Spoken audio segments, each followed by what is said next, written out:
This is the New York City FC Pregame Live.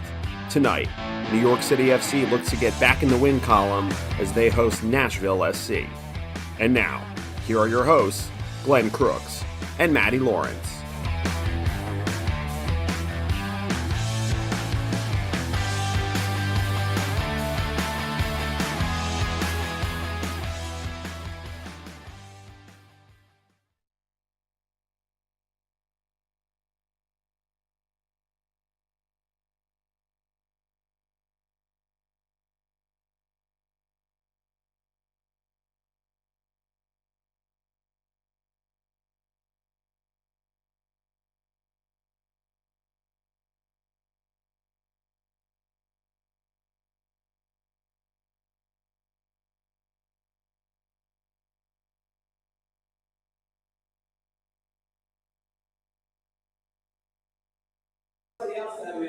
There we are.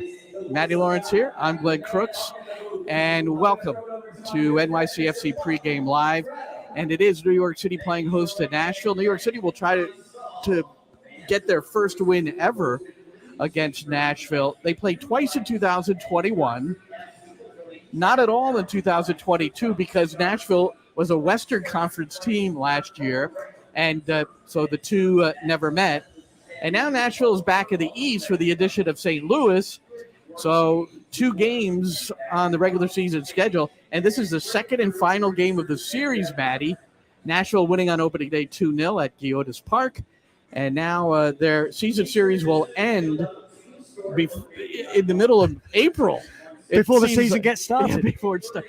I don't know. I don't like that. But I know there's a lot of things to first of all, how are you? I'm doing really well, yeah. Good. It's always privileged to be alongside you, Glenn. It's nice to be here at Citi Field as well. We're looking out, as you can see from your camera angle, at probably the biggest screen I think I've ever seen. Certainly the biggest screen I've ever seen live and in person. Well, the one thing I want people amazing. to see, the far corner of the field is below that scoreboard. So you tell me, will I be able to see Gabby Pereira easier looking at the field, or actually looking at that big screen that hopefully will be carrying the game, maybe just to help us identify the little South Americans? Is you've got to tell them what color boots to wear. So like Gabby Pereira, you wear bright pink. Santi Rodriguez, can you wear bright orange? And that will be the way that we can differentiate between the two, because it is genuinely, this is not laugh matter, the far corner flag, whether it be here at Yankee Stadium, feels like it's an Aaron Judge home run away, which it pretty much is. It's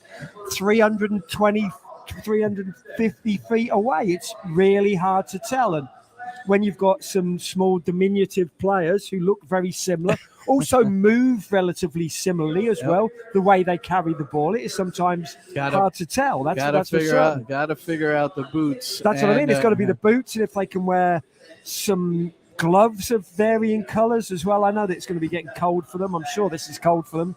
So yeah, definitely. But it is hard. Look, it's a long way away. That's the point. So this series owned by Nashville thus far, including the game earlier this year, the 2-0 result at Meadows Park. The goal scorers were Walker Zimmerman and Jacob Shackelberg, who is not in the 11 for Nashville tonight. And the starting lineups have been announced, and you see, if you're watching us, you see the starters being scrolled at the bottom.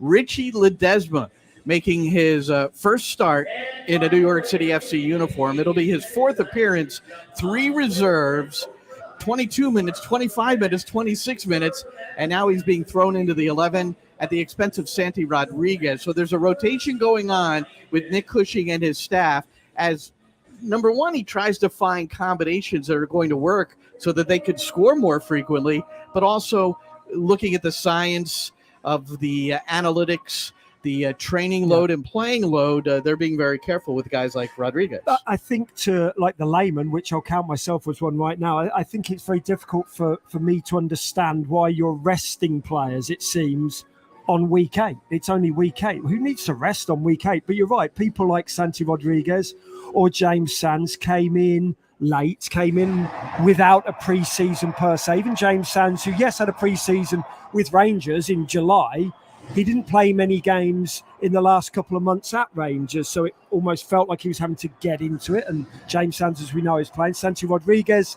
there was a lot of to-in and fro-in with Montevideo talking whether he would come or not. Richie Ledesma, we know, didn't play many. Yes, he had a full pre-season with PSV Eindhoven, but again, that was the European pre-season. July, he hasn't played many minutes. The end of December 2022 was the last time he had played before arriving with New York City. So the science of that is, above our pay grade, so to speak, because we don't get to see the facts and figures and the workload they go through on the training ground to get fit and then to become close to match fit. And then obviously you need minutes on the field to get match fit. So I get it just about. I feel silly saying, oh yeah, it's great to be resting players, but it's week 8. But I do understand there is more to it than that. And I think also Richie Ledesma didn't come from PSV Eindhoven to be on the bench at NYCFC. Well, Nick Cushing has said that in just about every pregame interview that I've had with him, and they were just sorting it out, trying to figure out a couple of things. Number one, make sure that he's prepared physically. But the other is how ultimately will both he and Santi Rodriguez be on the field at the same time, because that you would assume is going to become a regular thing, Maddie, at some point. Yeah, look, I think both of their best positions is number 10. So does it mean Santi Rodriguez pushes either left or pushes right? Does it mean that NYCFC only have one holding midfielder, so one number 6 and then almost 2 joint 8s, being Rodriguez and Ledesma? It's a job, and a tough job, but a nice job for Nick Cushing to work out. Right. When you've got 2 very good players in Ledesma and Santi Rodriguez. Obviously, some of my best coaches always said, let's get the best 11 players on the field and then we'll work out almost a formation around them. Not quite square pegs in round holes, but we will accommodate them and we will figure out the best formation that suits our best 11 players. So whether that's we now go 3-4-3 or however we need to accommodate those guys, I think Nick Cushing, I know Nick Cushing wants to have Ledesma and Santi Rodriguez in the same starting 11. It's just, how do you figure it out in terms of fitness levels, and also how do you figure it out as they're both number 10s first and foremost? So it remains to be seen. One thing we have seen, and a real thorough description as to how he's trying to sort things out. Nick Cushing, head coach, on the pregame show coming up on our live commentary, which begins at 7:15. The pregame show with Nick Cushing, presented by Forward. I've got 13 minutes with him today because he also talked about Tati Castellanos, which was interesting, and I'm going to get to a portion of that in a moment.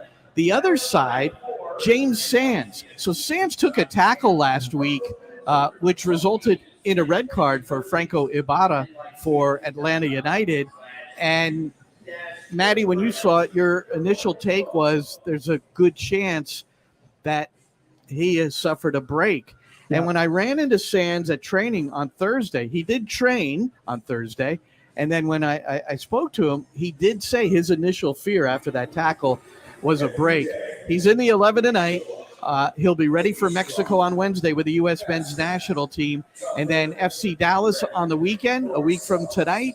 Well, it'll remain to be seen how many minutes he plays Wednesday, how much he plays today, and it's pain tolerance.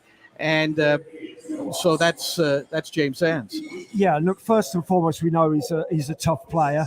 Secondly, I think you've been very kind calling it a tackle. I don't think it was a tackle at all from Ibarra. I said it at the time. It was a coward's challenge. It was Ibarra didn't want to get hurt himself, so he made sure that he put his studs there so he didn't get hurt, and so that Sands kicked through the bottom. Firstly, Sands took the ball because he was playing the ball, and then he kicked through right the bottom of the sole of Ibarra's boot, and it was 100% a definite red card. They almost called it assault. It wasn't far off, and I did, and I have no problem saying with the fact that I did at the time. I thought it would be a leg break.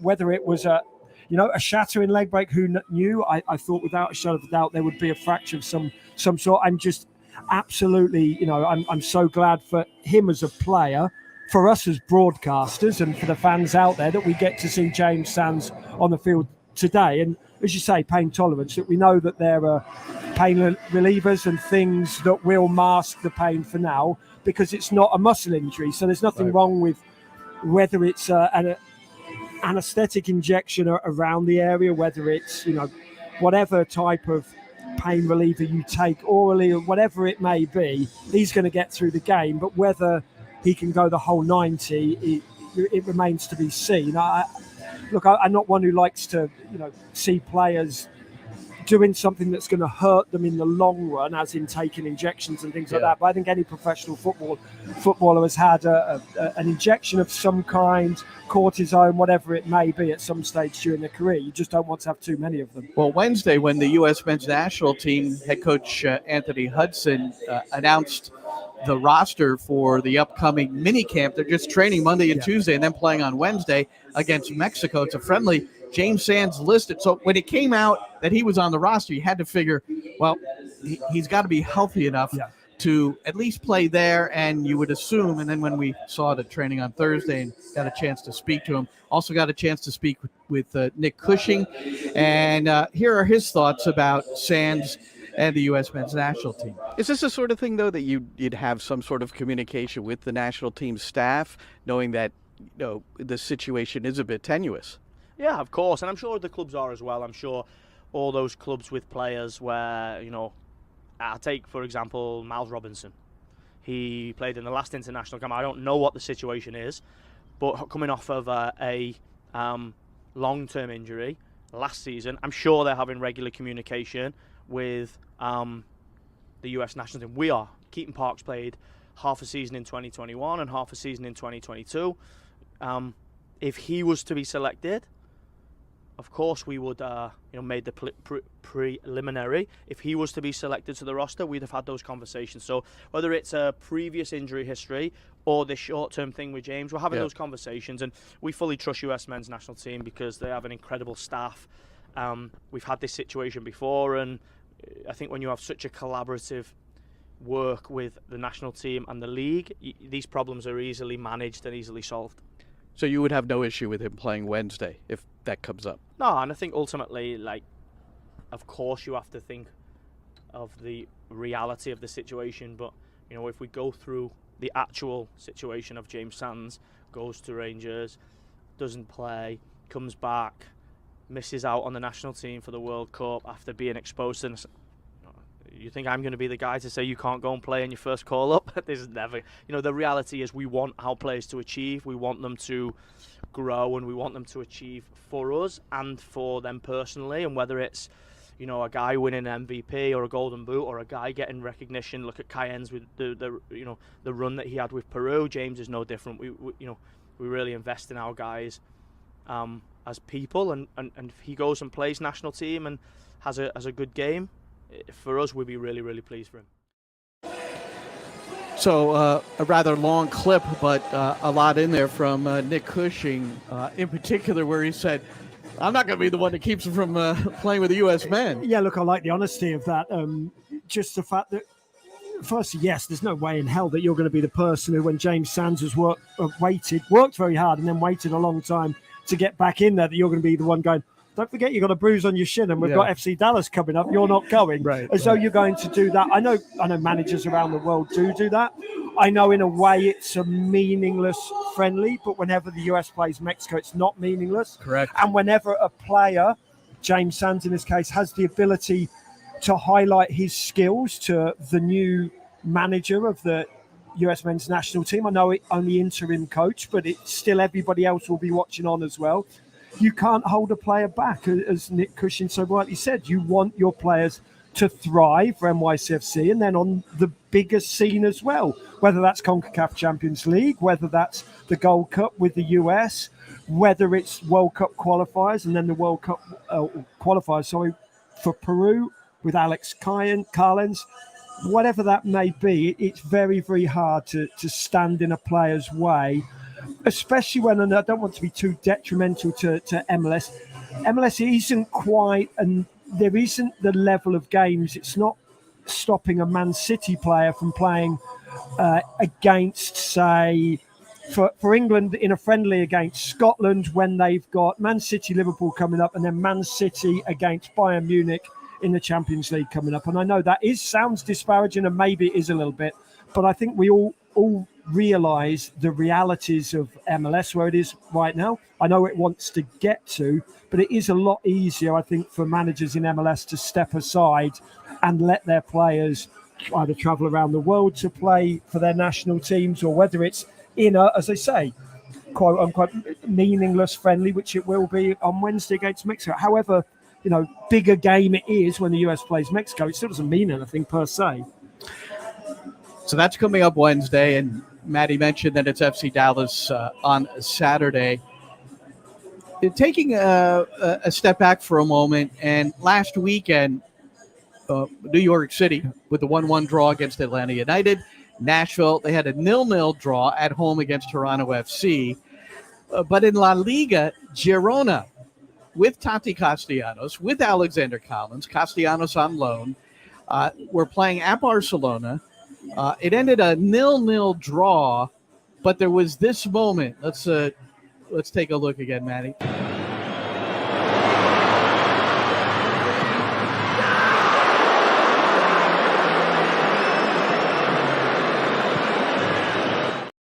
So that's Tati Castellanos missing wide on a one-on-one with a keeper. And there were scenes afterwards in the locker room, despondent, being consoled by his teammates. He took down or eliminated his social media accounts, at least for now, the Instagram and the Twitter. And it really had an impact on him. And that social media aspect, always concerns me to a certain level.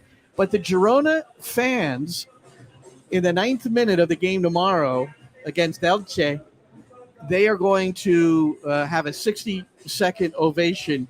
Tati wears number 9 for Girona in honor of him, just to, in a way, console him. So I thought that was pretty neat. That is pretty neat. Look, social media is something I only had to put up with at the back end of my career. I do think if you're going to have social media, you can't put it up and take it down, depending on whether you're doing well or doing badly. You just take it. You don't have to read it.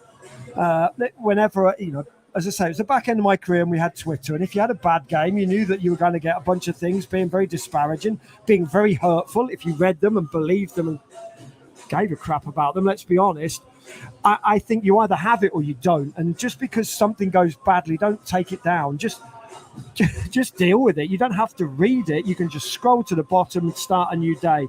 Look, that miss is massive. Sometimes easier said than done. But it go is ahead. easier said than done, but I did Nick it. I know how to do it. I just don't read it. I got to Nick Cushing about social media. That's going to be on the pregame show. 7:15, New York City FC Network. NYCFC.com/radio, but continue. No, but as I say, I did do it. I did have bad games. I did have lots of bad. I just didn't read them. Just scroll to the bottom. Tomorrow's a new day and off you go. Look, I understand, especially when it's such a high-profile miss, when it's against the biggest team in the world, probably one of the biggest teams in the world. And it's for me, it's the fact that he didn't even make the goalkeeper make a save. I always say it, you're going through, it's an unopposed strike. You can't miss the goal by 2 yards when you're only 9 yards away or 10 yards away. I know he knows that. I don't need to tell him, but that's factual. At least if you miss because the goalkeeper makes a tremendous save, you deal with it. I think it's much easier to deal with it because you've done what you have to do. You've hit it hard and low. You've done whatever. You force the goalkeeper to make a save. When you don't even force the goalkeeper to make a save and you hit it strike it that wide, he just opened his whole body up. He just fell off the ball. You saw what he was doing. You saw why it went a long way wide. If you're going to analyse it technically, you absolutely understand why it is. But, fortunately or unfortunately, I've never been through on goal against Ter Stegen. I assume it was Ter Stegen. It was away at Camp Nou in front of 80,000 people with I know we're going to get 3 points if I hit the back of the net here. I can't imagine. I went through a lot of pressure in my career, but probably nothing like that, even though ultimately it's only 3 points. It's only the same as if he goes through one-on-one against the Elche goalkeeper. It's just the same thing. It's still only 3 points at stake, but I do understand the magnitude, obviously, when you're playing Barcelona away, and I understand why he's so hurt. But centre forwards miss chances all the time. The only thing that counts is you get yourself into a good position the next time and you make sure you hit the target. You don't have to score and hit the target the next time. Again, easier said than done, but that's why people get paid lots of money. That's why you've been through the pressure your whole life. You've grown up, wherever you've grown up around the world and you know how hard it is to become a professional footballer. That's the hardest thing in the world, is to make it. And then you can move on from there, and he has done. Well, to put all this in perspective, and when I thought about the 60-second ovation in the 9th minute, it brought back memories of a week ago, Nashville, in that match against Toronto, 0-0.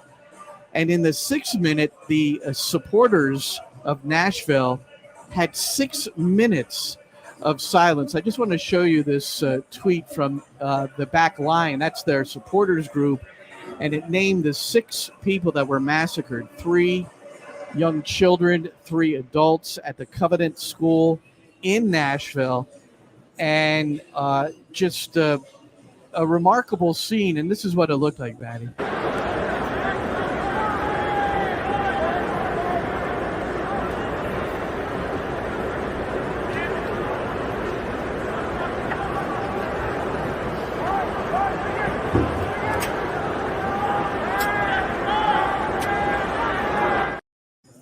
So, and you could see the leader of the supporters group, shushing everyone and trying to keep it silent. But just a remarkable scene there at Geodis Park. And when we're talking about soccer-specific stadiums, as we close, to go from something very tragic to something that's exciting for New York City fans is HOK and Turner Construction were announced as the architects and builders of the new soccer stadium, which is right, if you get the picture of a Citi Field here, if you go off to the right behind those seats there, that's the area at Willets Point where that stadium will go up. So, and the one thing we know, Maddie, and the one thing I put up on social media that I thought, well, the most significant thing for me here is that they were involved in the construction of St. Louis City Park, which by all accounts is just a wonderful place. Yeah, absolutely. I've only seen it on the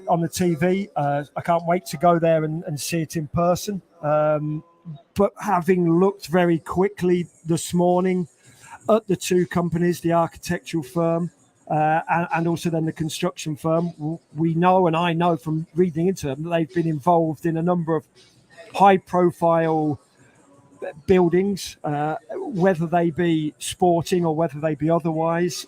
So you're in good hands. I think that's first and foremost. You wouldn't expect anything less from the Citi Football Group and NYCFC, that's for certain. But it was nice to read the background information to those 2 firms, and there'd be no worries whatsoever. Of course, there's no worries. The only worry is how long we have to wait, but we know that can't be helped. Again, there's nothing wrong with that. It can't be helped. You want everything to be safe and to move like clockwork. We know there's a big clearing up operation has to be done before any building, any construction can take place. So I think we all understand the longevity of the project, but I don't think anybody minds waiting now that there is an end in sight.